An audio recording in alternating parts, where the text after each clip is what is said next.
যে সমস্ত চাকরি প্রার্থী 2025 সালে WBSSCর সেকেন্ড SLSTর ইংরাজি বিষয়ক পরীক্ষায় বসতে যাচ্ছেন তাদেরকে আজকে আমি করাবো রেটরিক বা অলংকার। ইনফ্যাক্ট যে সমস্ত student West Bengal Council of Higher Secondary Education থেকে 2025 সালে ক্লাস 11-এর সেমিস্টার 1 এবং ক্লাস 12-এর সেমিস্টার 3-র পরীক্ষায় বসতে যাচ্ছ তাদেরও এই রেটরিক বা অলংকার আছে। যদিও তাদের যে সমস্ত টপিক বা সাবজেক্ট রয়েছে সেই সমস্ত নির্দিষ্ট বিষয় থেকেই রেটরিক আসে, কিন্তু বেসিক্যালি রেটরিক তাদেরও রয়েছে এবং তাদেরকেও রেটরিক শিখতে হয়। চাকরি প্রার্থীদের এই রেটরিকের পোর্শনটা একটু বেশি ভালো করে বুঝতে হয়, একটু ভালো করে জানতে হয়, তার কারণ রেটরিকের সংখ্যা কম না, প্রায় কম বেশি 45টির মতো রেটরিক আমরা ইংলিশ ল্যাঙ্গুয়েজে লক্ষ্য করি। আর স্টুডেন্টদের যারা ক্লাস 11 বা ক্লাস 12-এর পরীক্ষায় বসবে তাদের এত কিছু না জানলেও চলে, কিন্তু বেশ কিছু রেটরিক তাদেরকেও জানতে হয়, সেটাও মোটামুটি কম না, প্রায় 10-12টা রেটরিক তাদেরকেও জানতে হয়। কাজেই এই ক্লাসটা 11-12-এর ছেলেরাও যদি শোনো তোমাদের উপকারী হবে। আর যারা চাকরি প্রার্থী অবশ্যই ভালো করে আপনারা এই ক্লাসটাকে একটুখানি শুনবেন, তার কারণ হচ্ছে যদি আপনারা বিগত বছরের প্রশ্নগুলো দেখেন মোটামুটি 5 নম্বর এই রেটরিক থেকে আসে। কিছু টপিকের রেটরিক আপনাদের করতে হয়, কিছু রেটরিকের এক্সাম্পল দেওয়া থাকে, সেখান থেকে রেটরিক খুঁজে বের করতে হয়। কাজেই রেটরিক এবং পরবর্তী ক্ষেত্রে প্রোসোডি অর্থাৎ ছন্দ এবং অলংকার, বাংলায় আমরা বলি ছন্দ অলংকার, ছন্দ হচ্ছে প্রোসোডি এবং রেটরিক হচ্ছে অলংকার। এই ছন্দ অলংকার আমাদেরকে ভালো করে জানতে হয়। যাই হোক, চলুন কথা না বাড়িয়ে সোজাসুজি একদম চলে যাই রেটরিকে, তার কারণ রেটরিক এবং প্রোসোডি এটা একটা বিশাল বড় বিষয়, ঠিক আছে? আমরা যখন করব দেখতেই পাবেন। এবং আজকে আমি জাস্ট একটা ইন্ট্রোডাকশান দিচ্ছি রেটরিকের, তার কারণ একটা ক্লাসে রেটরিক করানোর মতো ক্ষমতা আমার নাই। মোটামুটি 3টে ক্লাস রেটরিকের উপর লাগবে, প্রোসোডির উপরেও একটা ক্লাস লাগবে, মোটামুটি 4-5টা সব মিলে ক্লাস রেটরিক এবং প্রোসোডির উপরে লাগবে। যাই হোক, আজকে খুব স্বল্প কথায় রেটরিক কাকে বলে এবং রেটরিকের যে প্রকারভেদ সেগুলোকে করে দিই বা বলে দিই। নেক্সট দিন থেকে আমরা রেটরিকগুলো করব। Okay, what is a rhetoric? Rhetoric বা অলংকার, বাংলায় বলে অলংকার, সেটা কি? রেটরিক এই কথাটা এসেছে, এটাকে রেটরিককে আর একটা জিনিস বলে রাখা ভালো, রেটরিককে আমরা ফিগার অফ স্পিচও বলি।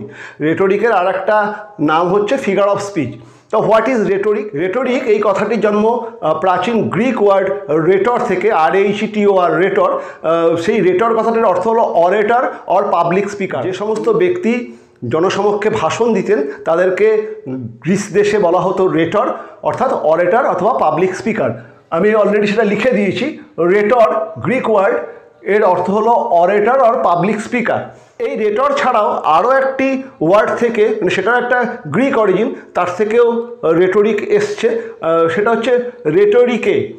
রেটরিকে এটাও একটা গ্রিক ওয়ার্ড, এর অর্থ হলো আর্ট অফ স্পিকিং, মানে কথা বলার যে কৌশল তাকেই বলা হয় রেটরিকে বা আর্ট অফ স্পিকিং। অর্থাৎ এই রেটরটাই হলো মূল ওয়ার্ড, মানে এই অরেটর এখান থেকেই এসছে রেটরিকে বা আর্ট অফ স্পিকিং। অরেটর বা যারা বক্তব্য রাখতেন প্রাচীন গ্রিস দেশে, তারা সব বিদগ্ধ পণ্ডিত এবং তারা তাদের বক্তব্যকে খুব সুন্দর করে সাজিয়ে গুছিয়ে পরিবেশন করতেন, এমনভাবে পরিবেশন করতেন যারা শ্রোতা তারা সেই সমস্ত বক্তব্য খুব মন দিয়ে শুনতো। তাদের দৃষ্টি আকর্ষণের জন্য এই সমস্ত পাবলিক স্পিকাররা বেশ কিছু অলংকার, তাদের কথার মধ্যে এমন সব অলংকার ব্যবহার করতেন যাতে এই কমন পিপলরা তাদের কথা খুব মন দিয়ে শোনে। আমরা সেই বক্তার বক্তব্যই ভালো করে শুনি যার বক্তব্যের মধ্যে বা কথার মধ্যে অনেক সুন্দর সুন্দর শ্রুতিমধুর শব্দের আমরা প্রয়োগ পাই। এই যে শ্রুতিমধুর শব্দ, যে শব্দের মাধ্যমে দর্শকের মনোযোগকে আকর্ষণ করা হয়, এটাই কিন্তু রেটরিকের জন্মকথা। ওকে, এই যে ফিগার অফ স্পিচ, এই ফিগার অফ স্পিচেরও কিন্তু একটা জন্মবৃত্তান্ত আছে। ফিগিউরা এটা একটা ল্যাটিন শব্দ, এর বাংলা অর্থ হলো বহিরাবরণ বা বাইরের যে আবরণ, সেটাকে বলা হয় ফিগিউরা। দেখুন সেটাও আমি লিখে দিয়েছি। ফিগিউরা এটা ল্যাটিন ওয়ার্ড, এর অর্থ হলো external form or shape of an object. একটা বস্তুর বাইরের যে ফর্ম বা বাইরের যে শেপ সেটাকে বলা হয় ফিগিউরা, অর্থাৎ একটা শেপ। ফিগার কথাটা হচ্ছে একটা শেপ, আমার ফিগারটা ভালো, মানে আমার যে চেহারাটা রয়েছে, মানে যে আমার বডিটা, তার শেপটা ভালো, এটাই কিন্তু আমরা মেনশন করতে চাই। ঠিক আছে, এটার একটা সেকেন্ডারি মিনিংও আছে, এই ফিগিউরার একটা সেকেন্ডারি মিনিংও আছে, সেটা হচ্ছে সামথিং রিমার্কেবল। কোনো একটা জিনিস যেটা অসাধারণ সুন্দর, সেটাকেই আমরা ফিগিউরা বা ফিগারের মাধ্যমে বোঝাতে চাই। মানে জিনিসটা সুন্দর এই অর্থেই প্রথমে ফিগিউরা এই ল্যাটিন ওয়ার্ডটা ইউজ করা। ফিগার অফ স্পিচের মাধ্যমে আমরা কোনো বক্তব্যের বা কোনো কথার যেটা সুন্দর অংশ, যে সুন্দর অংশের মাধ্যমে বা যে সুন্দর অংশের ব্যবহারের মাধ্যমে পাঠক বা জনগণ বা শ্রোতার দৃষ্টি বা কানকে আকর্ষণ করা যাবে, সেই অর্থেই কিন্তু এই ফিগিউরা বা ফিগার কথাটার ব্যবহার। ওকে, এটা গেল রেটোরিক বা ফিগার্স অফ স্পিচের জন্ম কোন ওয়ার্ড থেকে হয়েছে, মানে অরিজিনেশনটা কি। কিন্তু যদি আমরা খুব অল্প কথাতে রেটোরিক কাকে বলতে চাই, তাহলে কি বলবো? রেটোরিক হলো একটা অলংকার। অলংকারের কাজ কি? অলংকারের কাজ হচ্ছে শোভাবর্ধন করা। ফিগার অফ স্পিচের উদ্দেশ্য হচ্ছে কোনো জিনিসকে, কোনো বক্তব্যকে বা কোনো লেখাকে এমবেলিশ করা, সেটাকে আরও মোহময়ী বা আকর্ষণীয় করে তোলা, যার মাধ্যমে জনগণ সেই বিষয়টাতে অনুরক্ত হন। ওকে, তা ফিগার অফ স্পিচের যদি আমরা সংজ্ঞা দিই, তাহলে বলবো এ figure of speech is nothing but a remarkable way of saying something.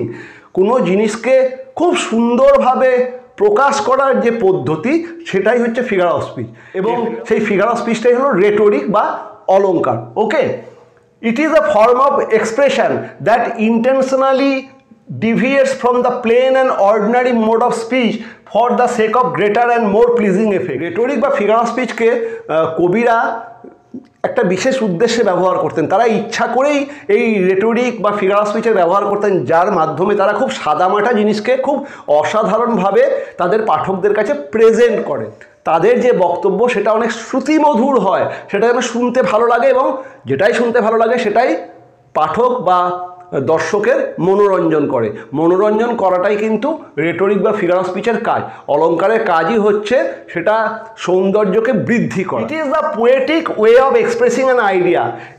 Rhetoric যদিও এটা আমরা মানে পোয়েট্রি বা কবিতা ছাড়াও প্রোজ পিস বা স্টোরি এতেও আমরা পাই, কিন্তু মূলত এটা এই কবিরাই ব্যবহার করতেন, মানে ম্যাক্সিমামটাই কবিরাই ব্যবহার করতেন। এবং বলা হয় যে কবিরা তাদের বিভিন্ন বিষয়কে, তাদের বক্তব্যকে সুন্দরভাবে প্রকাশ করার জন্যই রেটোরিকের আশ্রয়। রেটোরিকের আমরা অন্য আরেকভাবে সংজ্ঞা দিতে পারি। What is rhetoric? The art of using language effectively two motivate an audience is rhetoric. The art of using language effectively two motivate an audience is rhetoric. আমরা এই ল্যাঙ্গুয়েজ বা ভাষার যদি আমরা সেই ভাষাকে বিভিন্ন রকমভাবে ব্যবহার করতে পারি, যাতে পাঠক বা জনগণের দৃষ্টি আকর্ষণ হয়, তারা যাতে মন দেয়, সেই জন্যই রেটোরিকের ব্যবহার করা হয়। আসি রেটোরিক ক প্রকার। রেটোরিক মানে আমারই জানা রেটোরিক মোটামুটি 42-43 রকম, এবং আরও রেটোরিক আরও আছে যেগুলো আমি জানি না। মানে রেটোরিকের সংখ্যা প্রচুর। অলংকার মানে সবথেকে বড় মজা, এই সমস্ত অলংকারের স্রষ্টা তো বিভিন্ন কবি। একজন কবি আসেন, তিনি নতুন নতুন অলংকারের জন্ম দেন। রেটোরিকের যে এক্স্যাক্ট কটা আছে এটা আমি বলতে পারবো না, তবে মোটামুটি যে সমস্ত রেটোরিকগুলো বহুল প্রচলিত, সেরকম রেটোরিকও মোটামুটি 42-45 রকম পাওয়া যায়। এবং সেই রেটোরিকগুলোকে আমরা মোটামুটি 7টা প্রধান শ্রেণীতে ভাগ করি। 7টা শ্রেণীতে সেই রেটোরিকগুলো ভাগ করা হয়, অলংকারগুলোকে ভাগ করা হয় বিশেষ কিছু কোয়ালিটি বা ক্রাইটেরিয়ার উপর ডিপেন্ড করে। ঠিক আছে, চলুন দেখে নিই সেই কোয়ালিটি বা ক্রাইটেরিয়াগুলো কী, বা কীভাবে আমরা রেটোরিকগুলোকে ভাগ করব। আমি আবার বললাম 7টা প্রধান শ্রেণী আছে, এবং সেই 7টার পরেও আরও একটা শ্রেণী করেই দেওয়া যায়, যেখানে এই 7টার মধ্যে যে সমস্ত রেটোরিকগুলো নেই, তারপরেও একাধিক রেটোরিক আছে, সেগুলোকে সেই শ্রেণীতেও অন্তর্ভুক্ত করে অনেকেই 8টা শ্রেণীও করেন, কিন্তু মূলত 7টা শ্রেণী রয়েছে। কী কী একবার দেখে নিই। প্রথম হচ্ছে figures based on similarity, comparison, analogy or agreement. কিছু রেটোরিক আমরা পাই যেগুলো সিমিলারিটি, মানে তার মধ্যে একটা মিল থাকে, মানে দুটো বিষয়ের মধ্যে যে মিল রয়েছে সেই মিলের উপরে কিছু রেটোরিক হয়। কিছু তুলনা থাকে, মানে এরকম মিল বা অমিল মিল থাকা বা তুলনা করা, তার মানে কিছু অমিল রয়েছে, এই মিল বা অমিল বা অ্যানালজি সেটাও একটা ওয়ান টাইপ অফ কম্প্যারিজন। এই সমস্ত কম্প্যারিজনের উপর বেস করে যে রেটরিকগুলোকে আমরা একটা শ্রেণীতে ফেলি, সেই রেটরিকগুলোকে আমরা বলছি rhetoric based on similarity or comparison or analogy or agreement. ঠিক আছে, এই রেটরিক গ্রুপের মধ্যে কারা কারা রয়েছে? এই রেটরিক গ্রুপের মধ্যে 5টা রেটরিককে আমরা পাই এবং সেই 5টাই সব থেকে বেশি আসে। এই 5টার মধ্যে 2টো খুবই আসে আর বাকিগুলোও মোটামুটি ব্যবহার হয়। সেটা হচ্ছে সিমিলি, মেটাফোর, অ্যালিগরি, প্যারাবেল এবং ফেবেল। সিমিলি মেটাফোর আপনাদের চাকরির জন্য মানে সবসময় সব থেকে বেশি সিমিলি আর মেটাফোরেরই ব্যবহার হয় এবং যে সমস্ত স্টুডেন্ট 11-12-এ রয়েছে তারাও তোমাদের যে সাবজেক্টগুলো রয়েছে, তোমাদের যে টপিকগুলো রয়েছে কবিতা, সেখানে সিমিলি এবং মেটাফোরের প্রচুর ব্যবহার পাবে। কাজেই আমাদেরকে এইগুলো খুব ভালো করে জানতে হবে। সিমিলি, মেটাফোর এটা হচ্ছে এই ফিগার অফ স্পিচের প্রধান 2 ফিগার। ঠিক আছে, সিমিলি এবং মেটাফোর। এবং এই গ্রুপেতেই রয়েছে অ্যালিগরি, এই গ্রুপেতেই রয়েছে প্যারাবেল অ্যান্ড ফেবেল। সেকেন্ড যে গ্রুপ এই ফিগার অফ স্পিচের, সেটা হচ্ছে ফিগার্স বেসড অন অ্যাসোসিয়েশন। অ্যাসোসিয়েশনের উপরে ভিত্তি করে আমরা কিছু ফিগারকে এক জায়গায় করি। সেগুলোর মধ্যে কী কী রয়েছে? সেগুলোর মধ্যে রয়েছে মেটোনিমি, সিনোডকি, অ্যালিউশন অ্যান্ড হাইপ্যালেজ। মেটোনিমি, সিনোডকি, অ্যালিউশন অ্যান্ড হাইপ্যালেজ। ওকে, এবং এখানে যেমন সিমিলি মেটাফোর অত্যন্ত ইম্পর্টেন্ট সবার জন্য, তেমনি এখানে মেটোনিমি, সিনেডকি, হাইপ্যালেজ এবং অ্যালিউশন এই 4টেই কিন্তু ইম্পর্টেন্ট স্টুডেন্টদের জন্য। যারা 11-12 রয়েছে তাদের জন্য এই 4টেই ইম্পর্টেন্ট। যে গ্রুপ সেটা হচ্ছে বেসড অন সাউন্ড। সাউন্ডের উপরে ভিত্তি করে বেশ কয়েকটা এই ফিগার অফ স্পিচকে এক জায়গায় করা হয় এবং সেগুলো হচ্ছে ওনোম্যাটোপিয়া, অ্যালিটারেশন আর প্যারানোমোসিয়া বা পান। ওনোম্যাটোপিয়া, অ্যালিটারেশন এবং প্যারানোমোসিয়া অর পান। তো এর মধ্যে অ্যালিটারেশনটার অত্যন্ত বেশি মাত্রায় ব্যবহার হয় সমস্ত ক্ষেত্রেই। ওকে, নেক্সট হচ্ছে 4 নম্বর যে গ্রুপ, সেটা হচ্ছে বেসড অন ইমাজিনেশন। কল্পনার উপরে ভিত্তি করে বেশ কিছু ফিগার অফ স্পিচকে আমরা এক জায়গায় করি বেসড অন ইমাজিনেশন। সেখানে কি কি রয়েছে? Personification, pathetic fallacy, apostrophe, vision, hyperbole or exaggeration. Personification, pathetic fallacy, apostrophe, vision and hyperbole or exaggeration. এর মধ্যে পার্সোনিফিকেশান এবং হাইপারবোলের অত্যন্ত অধিক পরিমাণে ব্যবহার হয় যাবতীয় কবিতাতে। ঠিক আছে, নেক্সট যে ফিগার অফ স্পিচের গ্রুপ মানে 5 নম্বর গ্রুপ, সেটা হচ্ছে বেসড অন ডিফারেন্স। পার্থক্যের উপর ভিত্তি করেও আমরা কিছু ফিগার অফ স্পিচকে এক জায়গায় করেছি। সেটা হচ্ছে কি antithesis, epigram, oxymoron, paradox, climax এবং anticlimax. Antithesis, epigram, oxymoron, paradox, climax এবং অ্যান্টি ক্লাইম্যাক্স। এবং এই যে এইখানে যে 6টা রয়েছে, এই 6টাই কিন্তু কবিতাতে অত্যধিক মাত্রায় ব্যবহার হয়। নেক্সট যে গ্রুপ, সেটা হচ্ছে বেসড অন কনস্ট্রাকশন বা গঠনের উপর ভিত্তি করে বেশ কিছু ফিগার অফ স্পিচকে আমরা এক জায়গায় করেছি এবং এখানেই সব থেকে বেশি ফিগার অফ স্পিচকে পাওয়া যায়।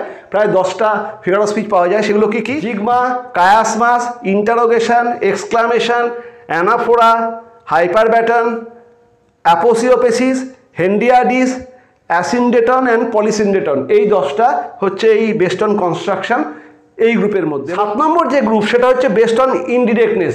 ইনডিরেক্টনেসের উপরেও ভিত্তি করে বেশ কিছু ফিগার অফ স্পিচকে এক জায়গায় রাখা হয়। সেগুলো হচ্ছে ইনানডিউ, আয়রনি, সার্কাজম, পেরিফেরেসিস, লিটোটিস এবং euphemism. Okay, innuendo, irony, sarcasm, periphrasis, litotes and euphemism. এবং যে 8 নম্বর যে গ্রুপ, যাতে কোনো নির্দিষ্ট নাম নেই, যেখানে যেগুলো বাকি যে সমস্ত ফিগার অফ স্পিচগুলো রাখা হয়, সেগুলো হচ্ছে প্যারালিপসিস, টিউটোলজি এবং এপিস্ট্রফি।